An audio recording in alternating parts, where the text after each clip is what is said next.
Hi, this is Ryan Brown from mockquestions.com. When preparing for a job interview, it can be just as helpful to know what not to say as it is to know what you should say.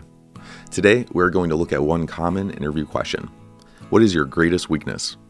We'll take a close look at some sample answers and critique them, pointing out what each answer did right and explaining how to make the answer better. You can find more answer examples for this question if you visit our link in the description.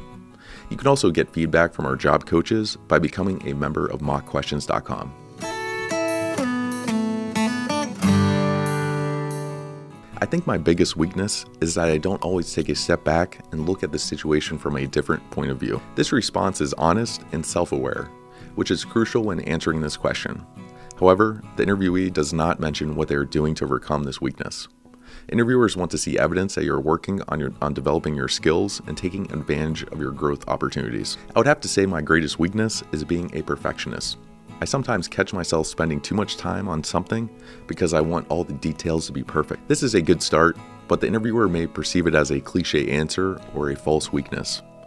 If you decide to use this answer, consider acknowledging this at the start of your response. You could say something like, I know this will come off as a cliche, but I would have to say my greatest weakness is being a perfectionist. Also, the interviewee fails to mention a plan for overcoming their weakness. I can often get a little scatterbrained and have a tendency to overthink. I combat these tendencies by staying on task and planning ahead. This way, I know how to handle any obstacles I may face. This interviewee has chosen two different weaknesses, being scatterbrained and overthinking. It is better to choose one weakness to focus on, especially if the interviewer specifically asks for your greatest weakness.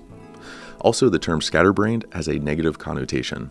It is better to discuss a trait with a positive side and a negative side, like being a people pleaser, or a hard skill like a lack of experience with a program or piece of equipment that you can improve through training. My greatest weakness this year has been a lack of self-care. I am so busy managing a family, teaching full-time, and grad school, but I have learned to look for signs that I'm feeling overwhelmed. When I notice these signs, I make it a priority to practice self-care. I know that once I graduate, I'll have more time for myself. This is a good weakness to discuss because it indicates that the interviewee works hard and throws themselves into their work and schooling. However, this response lacks specific details. The interviewee says that they have learned to look for signs that they are feeling overwhelmed, but fails to mention what those signs are. They also state that they make self-care a priority, but they don't say what the self-care entails. The interviewer will want more than generalizations. They will want to know details about how this weakness affects you and what you plan to do about it. My greatest weakness is that I have a hard time saying no. I consider myself a helpful and reliable person. Many of my coworkers go out of their way to ask me for help because I am experienced and happy to help. This often causes me to fall behind in my own responsibilities. I've started taking a few minutes before answering when a coworker asks me for help.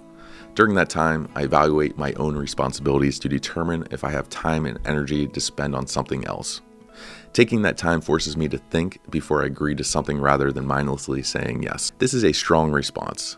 The interviewee does a good job of identifying their weakness, explaining how it negatively affects their work, and describing what they are doing to overcome that weakness.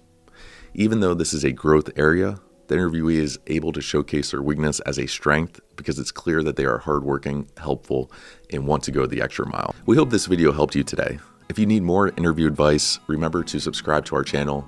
Before your next interview, go to mockquestions.com and search by your career or the company you are interviewing for, and you'll find tailored questions and answers that should help you land your next job.